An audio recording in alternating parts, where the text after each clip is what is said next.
गढ़ी मैया के कथा सुनली कह रहल बानी। कैसे बरियारपुर में अइली माई महारानी। भगवान चौधरी के ही मैया काहे चुनली हो। कैसे बनल ई गौवा माई के राजधानी।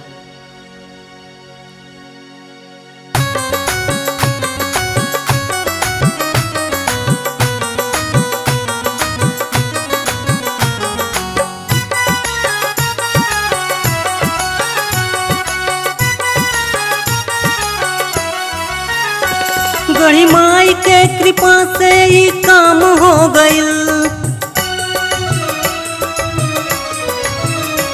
गढ़ी माई के कृपा से ही काम हो गइल।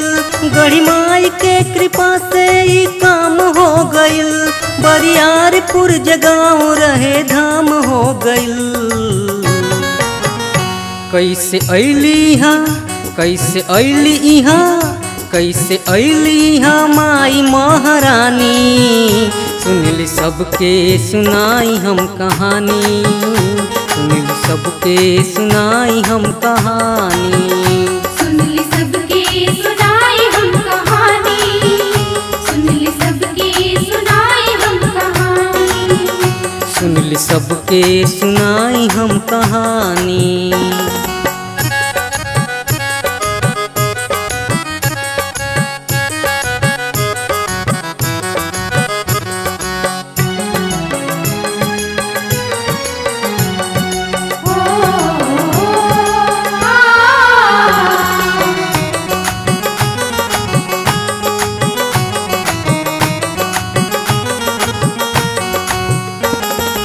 भक्त रहस एगो भगवान चौधरी नाम के। उनके नींव धइल ह पावन पुनीत धाम के। काठमांडू जेल में ऊ रहल गिरफ्तार हो। क्षमा दान मंगल दया कैल न सरकार हो। देखत रहल राह ऊ त रात दिन रिहाई के। मन में गोहरावत रहले रोज देवी माई के। जेल में सूतल रहस एक दिन धोती ओढ़ के। जगा गइल माई के बोली खूबे झकझोर के। हाथ जोड़ी खड़ा भइल देह थर थरा गइल। माथ पर पसीना के बूंदा बिछल छला गइल। ए तर जे राना तू हमरा से हमर पुत हो।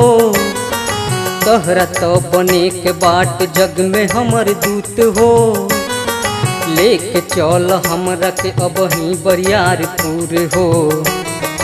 हथकड़ी बेड़ी पड़ल बा बेटा बा मजबूर हो।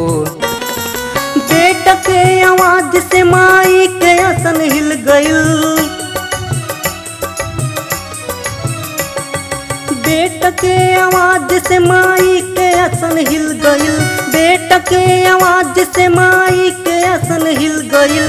कृपा भइल माई के उनका आजादी मिल गइल।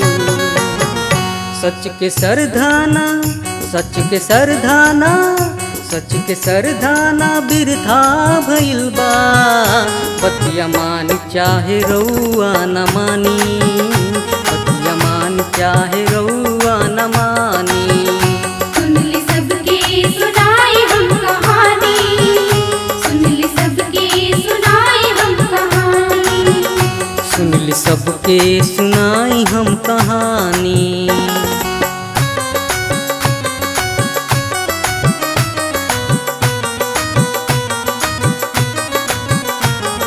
माई कहली जे हमरा शरण में आ जाला।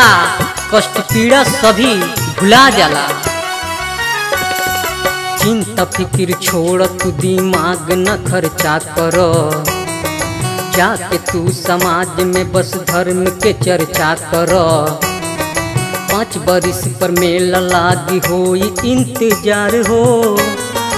बोल चढ़ी इतना कि अचरज करी संसार हो। दाएं रहिए जंगी बाएं रहिए छोट नोट हो। मंदिर पे ओहार कैल रही बड़का बोट हो। मैया के भक्ति में भक्त ए तरह से खो गइल। मर के भी न मरल ओकर नाम अमर हो गइल। पहले पहल पूज के हो गइल उनी हाल हो। पाँच बरियारपुर 12 सौंग से नेपाल हो। महिमा गढ़ी माई के छुपल न हिंदुस्तान से। दर्शन करे लोग आवे चीन से जापान से।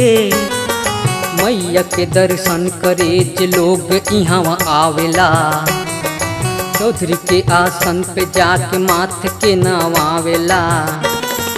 भक्ति के गाछी उगल सेवा के मेवा पर गइल। भक्ति के गाछी उगल सेवा के मेवा पर गइल।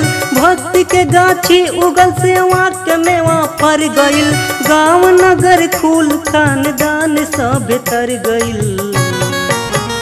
माई नेपाल के गढ़ी, माई नेपाल के गढ़ी, माई नेपाल के गढ़ी माई कहली।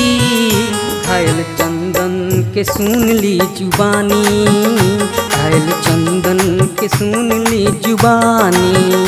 सुन ली सबके सुनाई हम कहानी, सुन ली सबके सुनाई हम कहानी, सुन ली सबके सुनाई हम कहानी, सुन ली सबके सुनाई हम कहानी, सुन ली सबके सुनाई हम कहानी, सुन ली सबके सुना